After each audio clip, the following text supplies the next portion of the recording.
ചാലക്കുടി നഗരത്തിൽ വൈദ്യുതി വിതരണം തടസ്സപ്പെടുന്നതിന് തകരാർ പരിഹരിക്കാൻ അധികൃതരുടെ ഭാഗത്തു നിന്നും ശ്രമം ഉണ്ടാകുന്നില്ലെന്ന് ആക്ഷേപം. അടിക്കടി ഉണ്ടാകുന്ന വൈദ്യുതി വിതരണ തടസ്സം ചെറുകിട വ്യവസായ യൂണിറ്റുകളെയും നഗരത്തിലെ കച്ചവടക്കാരെയുമാണ് കൂടുതലായി ബാധിക്കുന്നത്. 1 മണിക്കൂറോളം വരെ വൈദ്യുതി തടസ്സപ്പെടുന്ന രീതിയാണ് ഇപ്പോഴുള്ളതെന്നും ആക്ഷേപം.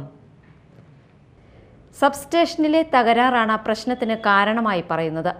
കിഫ്ബി ഫണ്ടിൽ നിന്നും 75 കോടി രൂപ ചിലവിട്ട് ചാലക്കുടിയിൽ കമ്മീഷൻ ചെയ്ത 220 kV സബ്സ്റ്റേഷന്റെ ഉപയോഗം ചാലക്കുടിയിൽ ലഭിക്കുന്നില്ലെന്നാണ് ആരോപണം ഉയരുന്നത്.